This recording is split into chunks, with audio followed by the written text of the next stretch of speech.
नमस्कार दोस्तों, homeopathic channel में आपका स्वागत है। मैं doctor D N Yadav, practising homeopathic physician the region of greater Noida. आज हम बात करेंगे गॉल स्टोन्स पे। गॉल स्टोन मेनली दो तरह के होते हैं, एक कोलेस्ट्रॉल से बनने वाले गॉल स्टोन और एक बाइल से बनने वाले गॉल। एक्सेसिव फैट इंटेक के कारण जो गॉल स्टोन्स बनते हैं, जिनका डाइजेशन प्रॉपरली लीवर में नहीं हो पाता है, वो कोलेस्ट्रॉल टाइप के गॉल स्टोन होते हैं। और बाइल जो जूस होती है गॉल ब्लैडर के अंदर, उसका किसी भी प्रकार से ऑब्स्ट्रक्शन हो जाए तो उससे बनने वाला जो स्टोन होता है वो बाइल स्टोन होता है। दोनों ही गॉल स्टोन्स होते हैं। जनरली ऐसा देखा गया है कि गॉल स्टोन्स फीमेल्स में ज्यादा होते हैं। ऐसी फीमेल्स जो फैटी हो रही हो और 40 इयर्स को क्रॉस कर रही हो, 40 साल से अबव की जो लेडीज होती हैं और जिनमें वेट गेन करने की टेंडेंसी ज्यादा होती है, ऐसी लेडीज में गॉल स्टोन्स बहुत ही ज्यादातर बनते हैं। आइए दोस्तों, हम जानते हैं कि गॉल स्टोन्स में क्या क्या सिम्टम्स होते हैं। गॉल स्टोन जिसे भी हो जाए, जनरली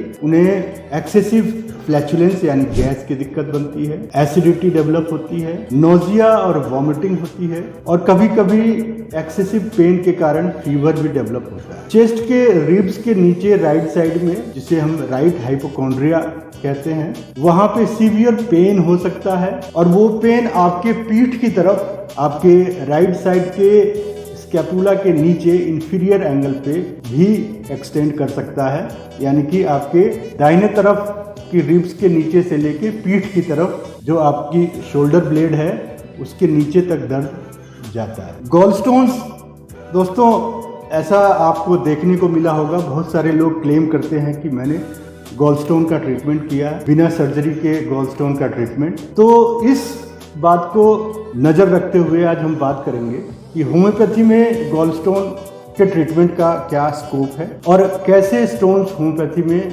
गॉल स्टोन्स होम्योपैथी में ट्रीट किए जाते हैं बिना सर्जरी के। गॉल स्टोन्स का साइज दोस्तों अगर 3 से 6 mm के अंदर है और ये सॉलिटरी स्टोन है, यानी कि अकेला स्टोन पड़ा हुआ है, या गॉल स्टोन अभी डेवलप नहीं हुआ है, सिर्फ स्लजिंग हुई है, यानी कि रेत की तरह डिपोजिशन हुआ है, जिसे हम स्लज कहते हैं, उनका ट्रीटमेंट होम्योपैथिक दवाइयों से बहुत ही आसान तरीके से हो जाता है। इवन जो गॉल स्टोन में पेन डेवलप होता है राइट हाइपोकॉन्ड्रिया में या शोल्डर ब्लेड के नीचे तक जो एक्सटेंड करके जाता है, इस पेन के ट्रीटमेंट के लिए भी होम्योपैथी में बहुत सारी अच्छी दवाइयाँ उपलब्ध हैं, जिनमें से प्रमुख नाम है belladonna, chelidonium, चियोनैंथस, berberis vulgaris, Dioscorea.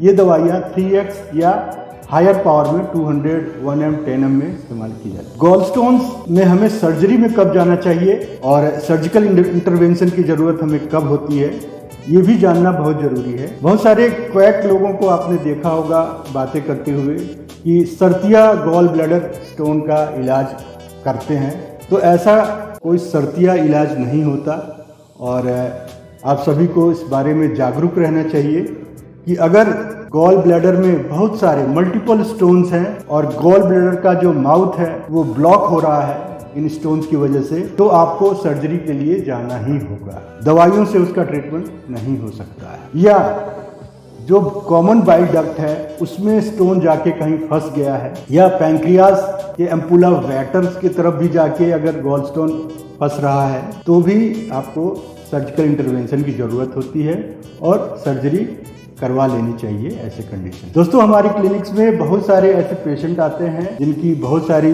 Queries होती हैं गॉल ब्लैडर स्टोन्स को लेके। हमारी क्लिनिक में गॉल ब्लैडर स्टोन्स के वही केसेस लिए जाते हैं जो या तो स्लज के फॉर्म में है, गॉल ब्लैडर का जो माउथ है वो ब्लॉक नहीं है, या बहुत सारे मल्टीपल स्टोन्स नहीं है, तभी इन केसेस को लेते हैं हम और इन केसेस में अच्छे रिजल्ट्स भी मिलते हैं।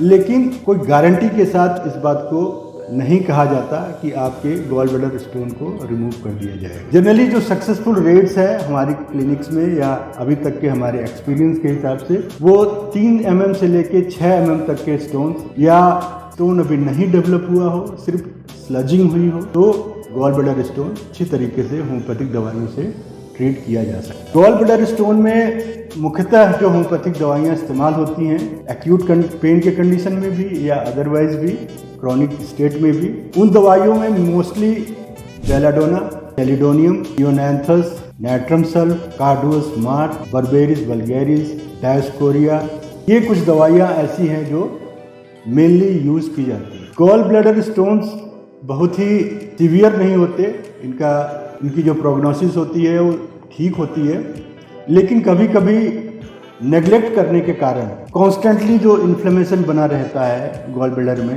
जिसे हम कॉलिसिस्टाइटिस कहते हैं। अगर कॉलिसिस्टाइटिस की कंडीशन लंबे समय तक बनी रहे और वहाँ पे पस फॉर्मेशन होने लगे तो कभी कभी गॉल ब्लैडर में कैंसर के भी चांसेस बनते हैं। इसलिए अगर गॉल ब्लैडर का आपको पेन हो रहा हो तो इसे नेग्लेक्ट नहीं करना चाहिए, इसका ट्रीटमेंट तुरंत लेना चाहिए और ट्रीटमेंट के साथ साथ अपनी डाइट को भी रेगुलेट करने की ज़रूरत होती है। गॉल ब्लैडर जनरली फैटी लोगों में डेवलप होता है या ऐसे लोग जो एक्सरसाइज अवॉइड करते हैं, सेडेंट्री लाइफ जीते हैं और एक्सेसिव फैट शुगर का कंजम्पशन करते हैं। डायबिटिक के पेशेंट्स को भी गॉल ब्लैडर स्टोन्स होने के चांसेस बहुत ज़्यादा होते हैं। तो दोस्तों, इस वीडियो के अंत में मैं आपको ये कहना चाहूँगा कि अगर आपको या आपके किसी जानने वाले को गॉल ब्लैडर का स्टोन हो रहा है और वो मल्टीपल स्टोन्स हैं और गॉल ब्लैडर के माउथ को ब्लॉक कर रहे हैं तो आप सर्जरी के लिए जा सकते हैं।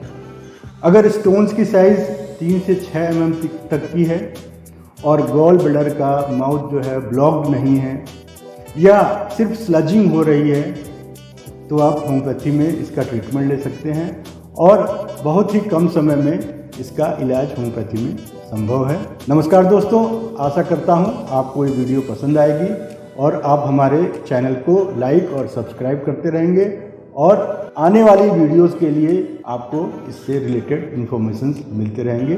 धन्यवाद, नमस्कार।